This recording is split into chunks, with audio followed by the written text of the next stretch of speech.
Folks, welcome to step 5, the single most important step in the process. This step is the revival step, the most labor-intensive step, the step that will take your yard from good to great. If it's already great, congratulations. You've got a lot less work ahead of you than the rest of us. I wanted to break down each part of this step to make sure you guys get the full picture of what we're trying to accomplish here. There's a lot of info here, so you'll want to pay close attention. Now, I want to make sure that we get the schedule right here. I want this done on or shortly after Labor Day. And the reason being is we're going to start having some cooler nights. The weather's cooling down during the day. And so all this stress that we're going to be putting on the yards won't have quite the drastic effects. So firstly, let me start by saying that you're going to be applying a lot of product to your yard. And this is a ton of work. So I encourage you to clear a full day to get it all done. Depending on your yard size, you might need 2 days to get it done. This step will also be incredibly stressful on your yards. So after this step, if your yard is looking a little ragged, fear not, it will recover in glorious fashion. And warm season, guys, this step does involve you as well, and I'll be sure to add a few notes during each breakdown. Okay, the first thing that we need to do is we need to mow the yard shorter than normal. 1 inch shorter to be exact. I'm going with 2.5 inches on this cut. Always measure to the base of the mower deck. Don't trust the settings on the wheels. I also like to bag this mow so we don't have mulch clippings keeping the seed that we'll be throwing down in a later step from getting good seed to soil contact. Even if you will not be overseeding, let's go ahead and cut it short and bag the clippings.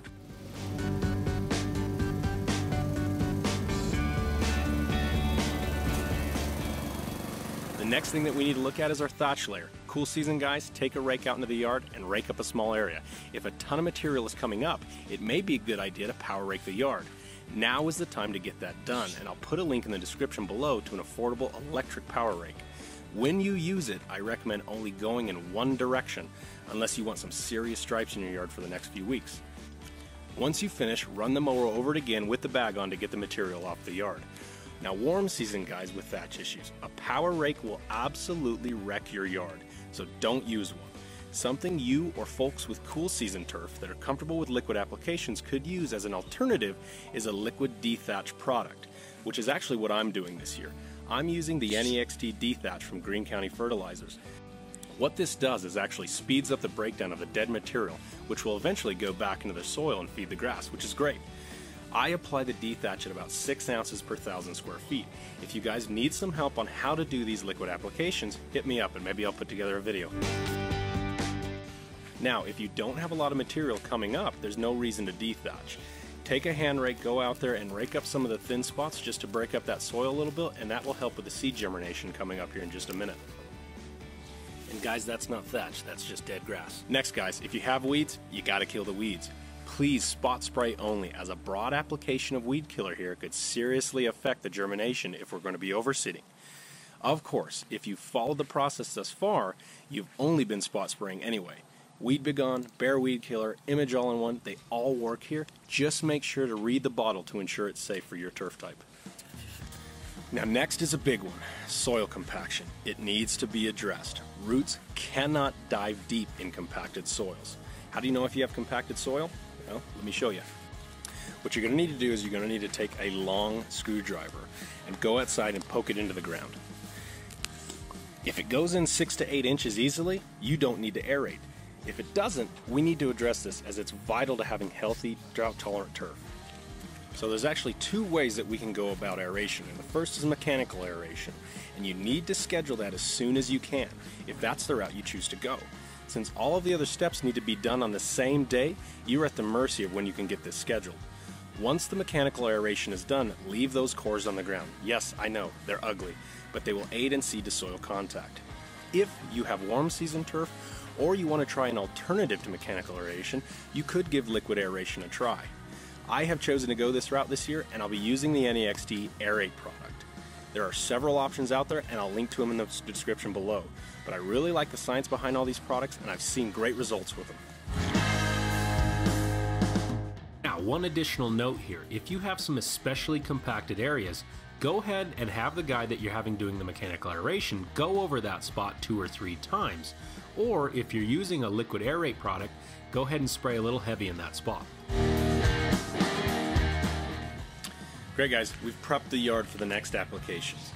What we want to do now is we want to start with a starter fertilizer. Now, I like putting this stuff down regardless of whether I'm going to be overseeding or not. It just gives the yard a bit of a kick in the butt to get growing.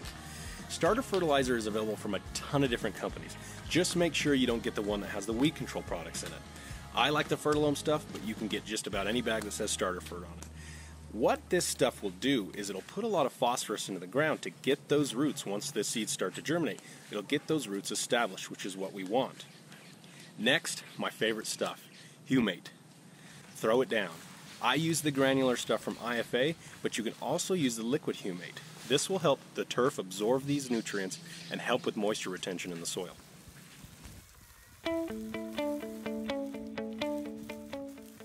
Alright guys, next comes the big question. Am I going to throw down seed? Now let me first say, warm season guys, the only reason you would be overseeding here is if you wanted to introduce a cool season type grass to keep your yard nice and green during the winter months. Now, I don't necessarily recommend this. I feel like it's a lot of extra work for just a little bit of gain. But if you do want to do this, go ahead and go grab a bag of annual or perennial rye and throw it down. The only warm season turf that you can't do that to is centipede grass. Okay, now, cool season guys. What I want you to do is go look at your turf. If it's more than 75% turf, and it's thick and lush and just needs a little pick-me-up, flip a coin. I would only overseed here if you have some serious thin spots, if you have compaction issues like what you're seeing in these pics, or if you're like me and you want to introduce a certain type of grass to the yard to try to take over some of the grass types that you may not like. In my case, I want to get rid of some of the fescue here and introduce some Kentucky bluegrass. Now, what type of seed? And I'll tell you right now, it's all a preference. For me, I always recommend Kentucky bluegrass for cool season lawns. Sure, it takes a little longer to germinate than something like fescue, but the color, the feel, the rigidity, the drought tolerance is just superior in my opinion to other cool season grass types. Now Scott's has a decent Kentucky bluegrass seed, but I really like that 5-star mix from IFA if you can get it here in Utah. Just make sure the seed mix that you pick up on the back is what you want. It'll have a label on there and it'll show you every type of grass seed that's included in that bag. Pick up enough of the bags to overseed the lawn. There will be application rates on the back of the bag as well, and go throw it down. Now whether that be on a broadcast spreader on a lower setting or simply digging your hand in there and throwing it out in the yard, just get it down. And if you have some extremely bald spots, you may want to cover those areas after seeding with some peat moss to make sure that they don't dry out. Now, last but not least is a big old bag of Milwaukee's finest fertilizer. I like putting this down after the seed. Why? I really have no great reason for it. I just feel like it's a blanket of success, the cherry on top for a job well done. You can use any other organic fertilizer as well here if you can't find Milorganite. Ringer Lawn Restore is a good one, Green Punch, whatever, just make sure it's a good slow release nitrogen. And don't forget to hit your garden beds as well because they love that too. And before I get inundated with questions, yes, you're going to put starter fertilizer and Milorganite, 2 different kinds of fertilizer on the same day. Don't worry, your yard will be fine.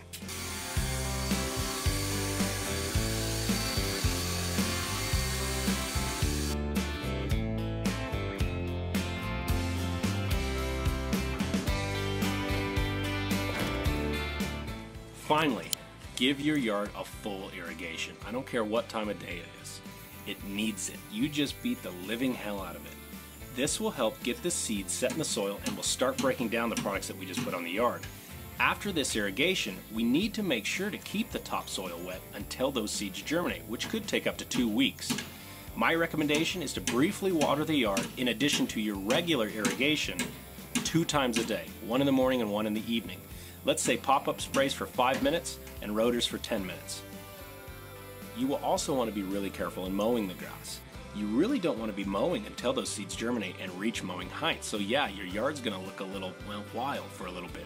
But don't worry, your patience is going to be rewarded. And that's it, folks. It's a lot of work, it's a lot of product, but I hope I've answered some of your questions about Step 5. If you have additional questions, leave them in the comments section below, or if you're a patron, go to the Slack group and go to the Process 3.0 channel and post them there, and I'll get to them just as soon as I can. Thank you so much for watching today, and remember to trust the process. We'll see you.